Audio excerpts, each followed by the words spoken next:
is there a push?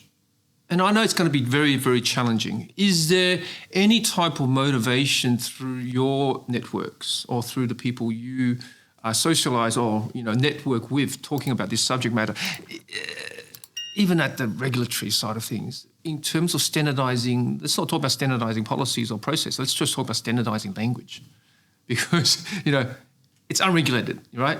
For example, like and if you look at other industries, you're either a lawyer or you're not.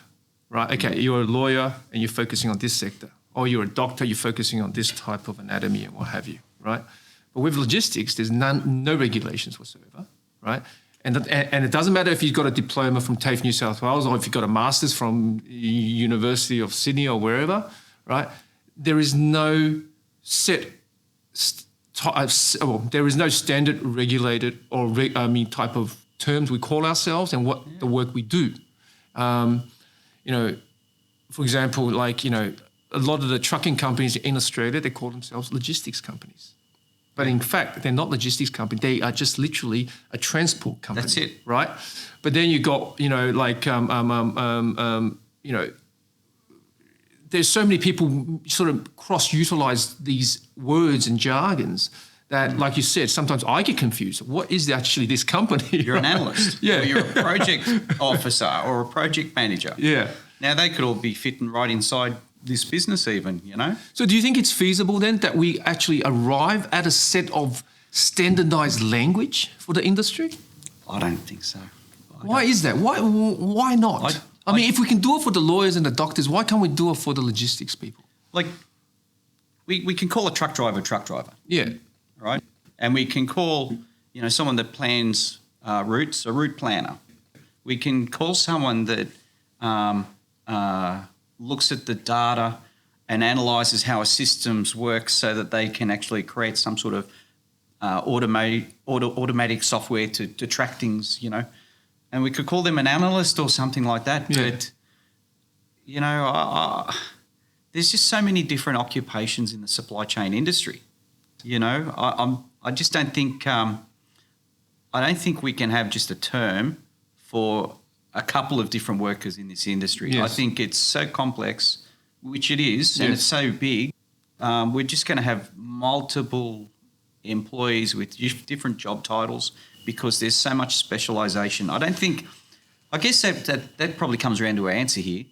I don't think one person can do everything there is involved in supply chain and have their head around it. It's teamwork. It's relying on the software guys and those guys that write all the AI. It's relying on a company that transports stuff on the back of a truck. It's relying on another company that operates a shipping line, Yes. And so all those interrelationships that are going on with multiple industries that are all linked together. Well, then, and I totally get what you're trying to say. You are right. Like, for example, just even in freight forwarding world, which what we do, transacting an international shipment from one point to another, right? We, and I've touched on this in the past. There's more than 20 sets of hands, both physically and administratively. So in that 20 sets of hands, there's 20 sets of titles. Right, and that's just within the freight forwarding world, and then you're talking about the maintenance of logistics, all that. So that just grows exponentially. Right? So can we peel back or pull back from that type of granular type of scenario and more into a more macro, if we can call it that, a scenario where we just by saying, okay, say for example, I'm a freight forwarder, right? I should only be known as a freight forwarder. You know what I mean? Say you're a trucking company. You should only be called a transport company. You're not allowed to use any other name. Will that get through the mark? Oh, my God. What would that, but the thing is, but if you think again, if like, I know this might sound, a bit silly to some people, but the thing is, if you look at all of the other industries, it doesn't need to be, translated or explained. It's just what it is. And yet when it comes to logistics, exactly you're like, oh no, geez, how do we get past that? So what about toll? Would you call them logistics? Well, they've got many divisions, right? Right? Got your ships, They've got so many divisions. Planes, trucks. So again, that's fine. Once you sort of, I guess you go through like a checkbox type of thing, right? You tick, tick, tick, tick, tick in your business application or what have you, or through an industry body or what have you. Once you tick through that, you can call yourself that. Once you tick this bit, but you call yourself that.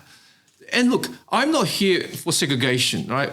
I love anybody who loves logistics because it's important. I want more people to join it. But the thing is, we can't encourage people to join it, like you said, and we agree on this, when as soon as we say the word, nobody actually knows what the hell's going on. Well, they can't really explain for themselves what it is. Yeah. So if I can't explain something what it is, there's no chance I'm going to be wanting to joining it because I don't understand it.